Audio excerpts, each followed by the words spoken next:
Welcome to the channel simplicity, जहां हम trading के बेसिक रूल्स और बेसिक कॉन्सेप्ट को सीख रहे हैं। पिछले दो वीडियोस में हमने सीखा कि कैंडलस्टिक्स क्या होती है और सपोर्ट एंड रेजिस्टेंस क्या होते हैं। आज हम बात करेंगे कैंडलस्टिक्स पैटर्न कि ये कैसे यूज़ होते हैं, कौन सी कैंडलस्टिक्स सपोर्ट पर बने तो वहाँ बाइंग अपॉर्चुनिटी होती है, कौन सी कैंडलस्टिक रेजिस्टेंस पर बने तो वहाँ सेलिंग अपॉर्चुनिटी होती है। इस पर हम बात करेंगे, साथ ही साथ ट्रेंड लाइन पर भी हम बात करेंगे। मैं कोशिश कर रहा हूँ कि ट्रेडिंग को बेसिक से हम एडवांस तक लेकर जाएं, सीखने का जो प्रोसेस है उसे। और आप जितना इंटरेस्ट के साथ में चीज़ों को सीखेंगे उतना ही ट्रेडिंग आपके लिए सहज होती जाएगी। कुछ चीज़ें ध्यान में रखिए। ट्रेडिंग में आए तो फियर, ग्रीड, इमोशंस को पीछे छोड़ें और एक माइंडसेट लेकर, एक साइकोलॉजी के साथ में ट्रेडिंग को सीखने की कोशिश करें, ना कि डे वन से कमाने के लिए इंटरेस्ट रखें। क्योंकि जब तक हम सीखेंगे नहीं तब तक चीज़ें हमें पता नहीं चलेगी कि ये कैंडल स्टिक्स कैसे फॉर्म हो रही है, क्यों बन रही है, रीज़न क्या है। ये इतनी बड़ी रेड कैंडल स्टिक जब बन गई है तो हमें लगेगा कि बस यहाँ से सेलिंग ही सेलिंग आती जाएगी। एक ये जनरल साइकोलॉजी होती है, जबकि ऐसा नहीं है। तो जब तक हम सीखेंगे नहीं तब तक हमें चीज़ें मुश्किल ही लगेगी। तो कोशिश करें बेसिक से सीखें, धीरे धीरे एडवांस लेवल पर बढ़ेंगे हम। तो आइए आज हम देखते हैं candle stick pattern, trend line, इस पे हम नॉलेज लेते हैं। सबसे पहले हमें ध्यान रखना है कि कोई भी सपोर्ट एक सिंगल लाइन नहीं होता है। कभी भी आप ध्यान रखें, इस तरीके से एक सिंगल लाइन सपोर्ट नहीं होती है। सपोर्ट होता है एक पूरा का पूरा लेवल। उस लेवल के बीच में या उस लेवल पर कैंडल स्टिक्स फॉर्म होती है। ये अब एक सपोर्ट जोन है पूरा, इसे हम जोन कहेंगे, सपोर्ट जोन। यहाँ पर हम देख सकते हैं कि कैंडल्स टैप करके बार बार ऊपर जाने की कोशिश कर रही है। और सेम यह देखेंगे हम कि ऊपर रेजिस्टेंस बना लिया है प्राइस ने, यानी कि ये प्राइस एक रेंज में फंस गई है। इस रेंज में ही प्राइस मूव कर रहा है। तो इस तरीके से हमें सपोर्ट और रेजिस्टेंस जोन एक सिंगल लाइन नहीं बना के एक जोन बनाना चाहिए, इस टाइप से जोन। ये टाटा पावर का 5 मिनट का चार्ट है। अब हम देखेंगे बुलिश कैंडलस्टिक पैटर्न कौन से होते हैं। हमने पिछले कैंडलस्टिक के वीडियो में सीखा था कि ये जो पैटर्न है इसे आप समझ रहे होंगे क्या कहते हैं, ड्रैगन फ्लाई डोजी। ये एक बुलिश कैंडलस्टिक पैटर्न होता है। बुलिश कैंडलस्टिक पैटर्न है ये प्रोबेबिलिटी बताता है कि प्राइस अब यहाँ से ऊपर जा सकता है। हमने देखा कि कैंडलस्टिक फॉर्म हुआ सपोर्ट पर, नेक्स्ट डे प्राइस ओपन हुआ और यहाँ से एक बुलिश मूव दिखाया, ऊपर रेजिस्टेंस तक के हम टारगेट ले सकते थे। तो ये फर्स्ट जो कैंडल है gravestone sorry dragonfly doji, dragonfly doji candle जब भी सपोर्ट पर बनती है तो हमें यहाँ पर बाइंग की अपॉर्चुनिटीज ढूंढनी है। क्लियर। नेक्स्ट कैंडलस्टिक पैटर्न है हैमर। यहाँ हम देख सकते हैं एक हैमर पैटर्न कैंडलस्टिक फॉर्म हुई है। ये हैमर पैटर्न है।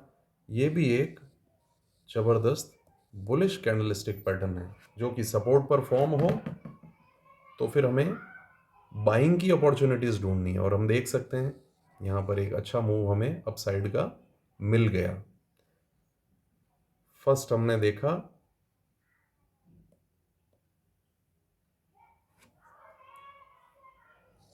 Dragon fly doji candle, second हमने देखा हैमर कैंडल।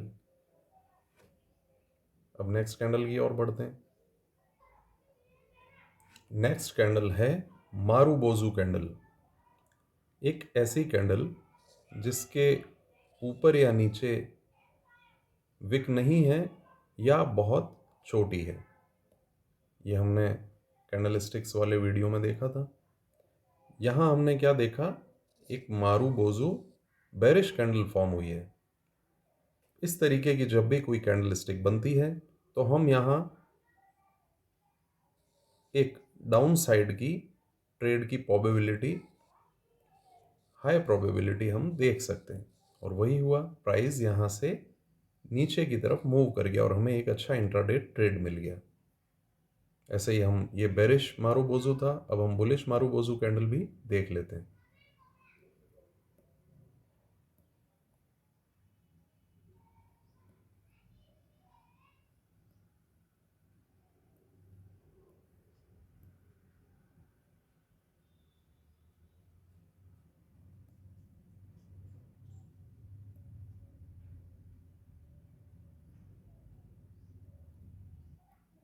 यहाँ हम देख सकते हैं ये मारुबोजू कैंडल बना, ये काइंड ऑफ एक सपोर्ट था, यहाँ पर बना और एक अप साइड का हमें इंट्राडे ट्रेड मिल गया।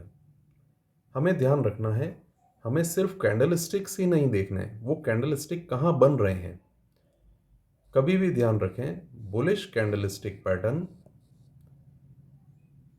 सपोर्ट पर बनता है, सपोर्ट पर बनता है तो फिर ये एक बेहतरीन हमें ट्रेड अपॉर्चुनिटी बाइंग की देता है। ऐसे ही जब एक बेरिश कैंडल स्टिक पैटर्न, यानी कि red marubozu candle, gravestone doji candle, inverted hammer candle, kind of ये एक marubozu, dragonfly doji, inverted hammer, ये किसी रेजिस्टेंस पर अगर बनता है तो ये एक हाई प्रोबेबिलिटी ट्रेड होता है सेलिंग का। हाई प्रोबेबिलिटी ट्रेड होता है ये सेलिंग के लिए, हाई प्रोबेबिलिटी फॉर सेलिंग, यानी कि बेरिश मूव के लिए हमें अपॉर्चुनिटी इन कैंडल स्टिक्स के साथ देखनी होती है। इसका एग्जाम्पल भी देख लेते हैं। यहां हम देख सकते हैं एक इन्वर्टेड हैमर कैंडल बना और प्राइस यहां से डाउन साइड मूव कर गया, एक अच्छा इंट्राडे ट्रेड, हमें बेहतरीन ट्रेड मिल गया। इस तरीके से हमें ये डिसाइड करना होता है कि वो कैंडल स्टिक फॉर्म कहाँ हो रही है, तब उसके रिजल्ट हमारे लिए हाई प्रोबेबिलिटी वाले हो जाते हैं। अब हम देखेंगे नेक्स्ट कैंडल स्टिक पैटर्न जो है बुलिश हरामी, बेरिश हरामी। ये जैपनीज वर्ड है, हरामी जो वर्ड है वो जैपनीज वर्ड है। ये हमें काइंड ऑफ देख सकते हैं, एक बड़ी इनसाइड, एक बड़ी कैंडल, उसके इनसाइड में दूसरा कैंडल। तो पहला रेड कैंडल था, उसके इनसाइड में ग्रीन कैंडल है, तो हम देख सकते हैं यहां से एक अच्छा अप ट्रेंड हो गया। रीज़न क्या था, ये एक इंडिकेशन है कि पहली जो कैंडल थी वो बेरिश कैंडल थी, नेक्स्ट कैंडल बुलिश कैंडल बनी। ये काइंड ऑफ एक सपोर्ट जोन भी था, प्राइस ऊपर मूव करने लगा, डाउन साइड मूव लिया और एक बुलिश हरामी पैटर्न बनाया और प्राइस अपसाइड निकल गया। मदर कैंडल, उसके इनसाइड में एक बेबी ग्रीन कैंडल। ये ध्यान रखें, ये 50% से इसके अबोव पे होनी चाहिए, तो ये कैंडल एक हाई प्रोबेबिलिटी वाला सेटअप तैयार करता है और सपोर्ट पर बन रहा है, तो यहाँ से हम एक अप ट्रेंड का ट्रेड ले सकते हैं। ये भी एक काइंड ऑफ बुलिश हरामी पैटर्न हो गया, यहाँ से भी एक अप मूव आ गया। यहाँ हम देख सकते हैं ये एक बेरिश हरामी पैटर्न है। एक ग्रीन कैंडल, मदर कैंडल, उसके अंदर बेबी कैंडल 50% से ज़्यादा कवर कर रखा है और रेड, और यहाँ से एक डाउन साइड मूव आ गया। और मेजर रीज़न क्या थे, ये एक रेजिस्टेंस काइंड ऑफ जोन भी था। तो हमें ध्यान रखना है, जब भी सेलिंग की अपॉर्चुनिटीज़ हमें देखनी है, रेजिस्टेंस के पास देखेंगे, और बाइंग की अपॉर्चुनिटीज़ हमेशा सपोर्ट के पास देखेंगे।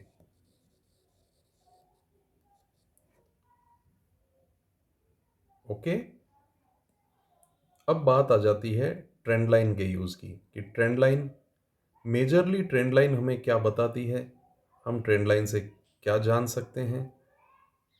तो आइए देखते हैं। ट्रेंड लाइन एक बेहतरीन तरीका है ये पता करने का कि मार्केट अभी अप ट्रेंड में है या डाउन ट्रेंड में।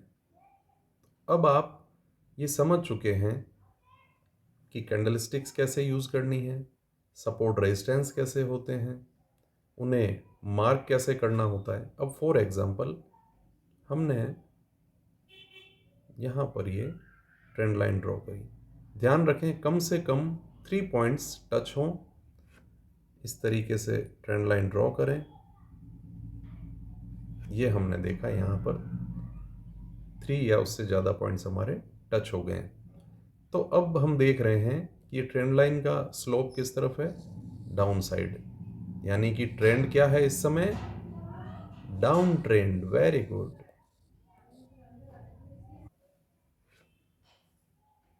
ट्रेंड लाइन से हमें पता चल गया कि यहाँ एक डाउन ट्रेंड है।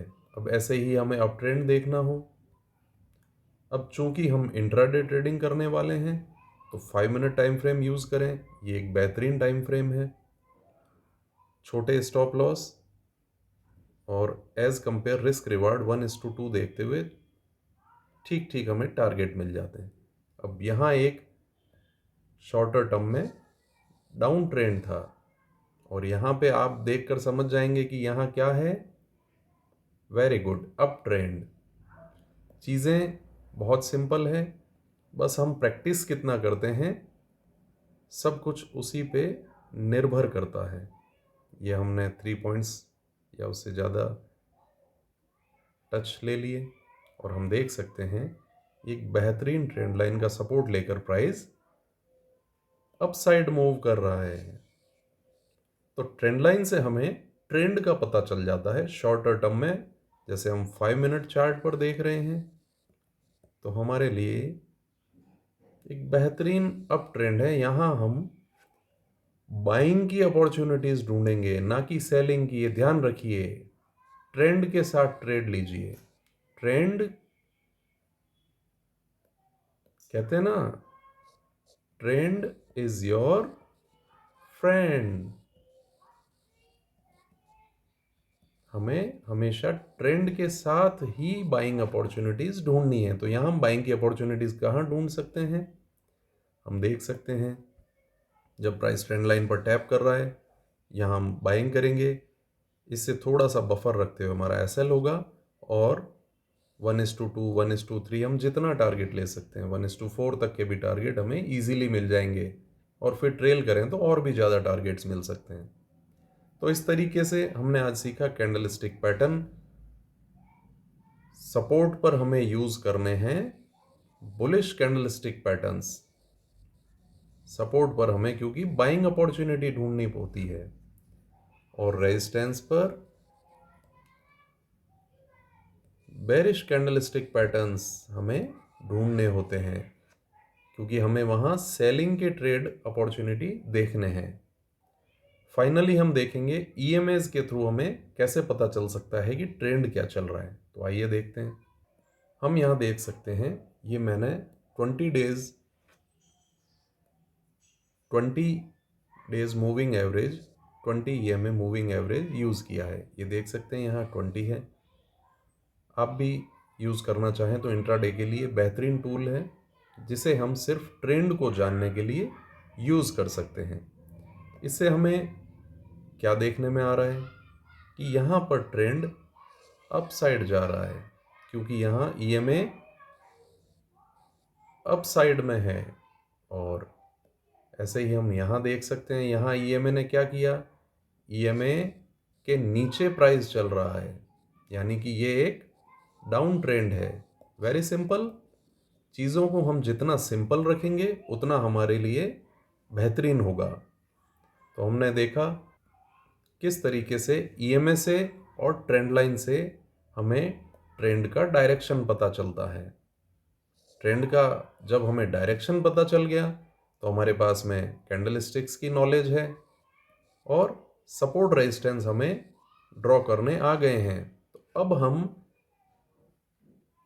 स्मॉलर क्वांटिटी से ट्रेड लेने के लिए तैयार हैं। तो आप एक दो शेयर से ट्रेड करें, जो स्क्रिप्ट आपको अच्छा लगता है उसमें, और चार्ट को फील करें, चार्ट को देखें, सपोर्ट रेजिस्टेंस खुद से ड्रॉ करें और धीरे धीरे चीज़ों को सीखते जाइए। आपके कोई सवाल हैं तो मुझसे ज़रूर पूछें, मैं उनका कोशिश करूंगा, रिप्लाई दूंगा। एक बात ध्यान रखें, स्मॉलर कैपिटल से ट्रेड करें, लर्निंग फेज में कभी भी ग्रीडी नहीं हो, क्योंकि हम यहाँ सीखना चाह रहे हैं। तो ध्यान रखें, ग्रीड यानी कि लालच या भूख, फियर यानी कि भय, और इमोशंस जो हमारे माइंड में चलते हैं, इन पर कमांड होना ट्रेडिंग में सक्सेसफुल होने के लिए बहुत ज़रूरी है। इन पर कमांड होनी बहुत ज़रूरी है, ये ध्यान रखिएगा। तो हमने आज ट्रेंड लाइन, कैंडलस्टिक्स और मूविंग एवरेज के थ्रू काफ़ी कुछ सीखा। चीज़ों को सिंपल रखिए, सीखते रहिए, आगे बढ़ते रहिए। Thank you for watching.